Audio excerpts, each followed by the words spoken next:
Hello दोस्तों, आप सब कैसे हैं। आई होप आप सब अच्छे होंगे। तो दोस्तों, अब तो होली फेस्टिवल आने वाला है, तो मैंने सोचा क्यों ना मैंने होली स्पेशल के लिए ये रेसिपी बना के देखूं।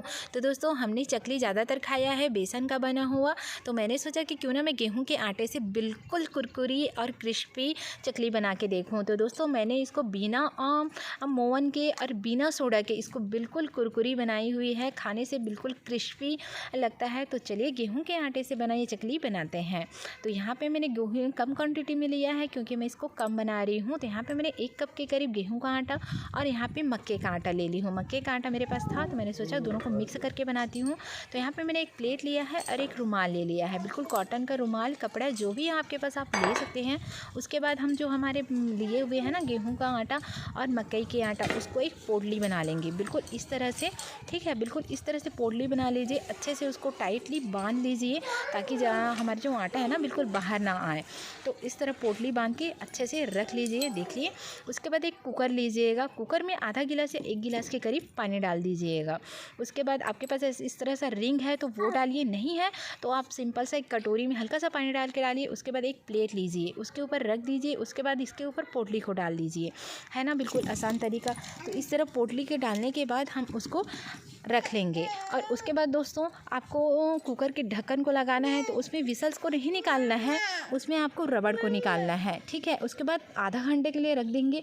उसके बाद हम उसको पोटली को निकालेंगे बाहर। पोटली को निकालने के बाद उसको ठंडा होने देंगे। ठंडा होने के बाद हम उसको खोल लेंगे।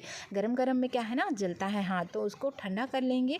उसके बाद आराम से पोटली को निकाल लेंगे और उसके बाद खोल के देखेंगे कि हमारा जो गेहूँ का आटा और मक्के की आटा है बिल्कुल टाइट अच्छे से बन चुका है। उसके बाद इसको आप हाथों से तोड़ना चाहे तो हाथों से तोड़ लीजिए, चम्मच है तो आप चम्मच से कर सकते हैं। तो यहाँ पे मैं ले रही हूँ मैश करने का, जो आता है ना, हम लोग आलू मैश करते हैं पाव भाजी बनाने के लिए, उस तरह का मैश है, तो उसमें आप मैश कर सकते हैं अच्छे से। तो मैं सबसे पहले इसको हाथों से तोड़ लूँगी। तो दोस्तों, इस तरह से टाइट बनेगा ना, तो बिल्कुल भी मोवन डालने की ज़रूरत है और ना ही आपको इसमें कोई प्रकार की सोडा डालने की ज़रूरत है ना, बिल्कुल क्रिस्पी और बहुत अच्छी बनेगी ये रेसिपी। तो दोस्तों, इस तरह से हाथों से बिल्कुल अच्छे तोड़ लीजिए। उसके बाद मैशर लीजिए या फिर चम्मच लीजिए, इस तरह से बिल्कुल जो दाने दाने हैं ना उसको अच्छे से मैश कर लेना है, बिल्कुल अच्छे से। तो दोस्तों, इस तरह मैश करने के बाद हम आगे क्या प्रोसेस करेंगे, तोड़ लेते हैं पहले गुठलियों को, फिर इसमें ढेर सारी हम चीज़ें मिलाएंगे, मसाले। तो यहाँ पे देख सकते हो कि पूरे को मैंने अच्छे से मैश कर लिया है। और यहाँ पे हम मसाले डालेंगे, हल्दी पाउडर आधा चम्मच करीब, मिर्ची पाउडर आधा चम्मच के करीब, और यहाँ पे मैं अजवाइन डाल रही हूँ बिल्कुल क्रश करके, जिससे उसका टेस्ट बहुत अच्छा आता है। यहाँ पे आप सफ़ेद तेल ले लीजिए, उसमें क्या है ना बहुत अच्छा लगता है। तो यहाँ पे आप स्वाद के अनुसार नमक डाल दीजिए, आपको जितना पसंद है उतना। उसके बाद इस सारे मसालों को अच्छे से मिक्स कर लेना है। मिक्स करने के बाद हल्का सा पानी ले लीजिए और बिल्कुल इसको टाइट गूँथ लेना है, सॉफ्ट नहीं लगाना है, बिल्कुल टाइट गूँथना है। ठीक है, तो हल्का सा पानी डाल के उसको हम टाइट डो बना लेंगे। तो इस तरह से हम आटा को अच्छे से गूँथ लेंगे। उसके बाद इसको एक इस तरह का मशीन ले लेंगे, सॉरी मशीन नहीं है, ये सांचा है।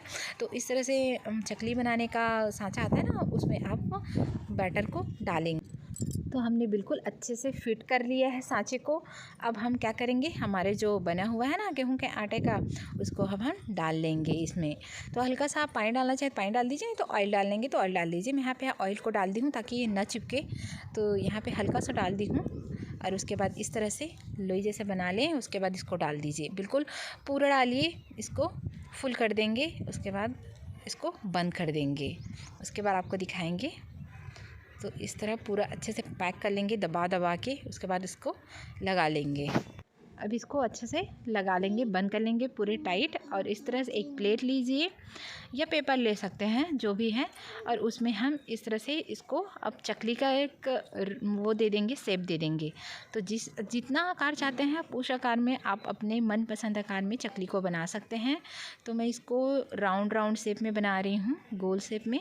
तो इस तरह से आप सारी जो चकली है ना बिल्कुल उसको बना सकते हैं। तो यहाँ पे फटाफट जितने चाहें उतने बना के रख लीजिए। उसके बाद आराम से आप उसको तल सकते हैं। ऐसा नहीं कि हमने थोड़ा सा बनाया है उसके बाद हमने कढ़ाई पे ऑयल गरम किया और आधे को बना लिए, नहीं। ये जो आप बना के रखे रहोगे ना चकली, ये बिल्कुल भी सूखने के बाद ऐसा नहीं होता कि ये अच्छे से नहीं तलेगा। बिल्कुल आप पूरी चकली को बना लीजिए जितना आपको बनाना है, उसके बाद आप आराम से बैठ के इसको तल सकते हैं। तो चलिए हमने बना लिया है। अब एक कढ़ाई को गर्म करने के लिए रख दिया था और जो कढ़ाई में तेल था ना वो बहुत ज़्यादा गर्म हो गया, क्योंकि मैं पहले से रख दी थी, तो ये बहुत ज़्यादा गर्म हो गया। और यहाँ पे हम चकली को डाल देते हैं। ध्यान रखिएगा आप ऐसा मत करिएगा, नहीं तो ज़्यादा गर्म होने के बाद डालेंगे ना तो हमारी चकली जो है जल जाती है। तो मैंने पहले डाला ना तो वो जल गया था। तो इस तरह से उसके बाद हल्के हल्के हाथों से जब एक साइड डालेंगे ना तो हल्का सा टाइट हो जाएगा, क्रिस्पी हो जाएगा। उसके बाद इसको आप दोनों तरफ से पलट के सेंक लीजिए बिल्कुल गोल्डन ब्राउन होने तक। ठीक है दोस्तों, तो इस तरह से आप चकली का मज़ा ले सकते हैं। तो ये रेसिपी कैसी लगेगी आप ज़रूर बताइए। और इस तरह बिल्कुल गोल्डन ब्राउन हो जाएंगे ना, उसके बाद आप क्या करेंगे, इसको निकाल लेंगे। तो आप बताइएगा कि मेरी गेहूं आटे की चकली की रेसिपी आप सबको कैसी लगी। तो दोस्तों अच्छी लगी हो तो मेरे चैनल को लाइक कर देना और शेयर करना और सब्सक्राइब करना ना भूलना। इस तरह की आपको नई नई रेसिपी आपको मिलेगी मेरी चैनल पे। थैंक यू दोस्तों, कमेंट करके ज़रूर बताइएगा कि गेहूं के आटे की चकली की आपको कैसी लगी। Thank you.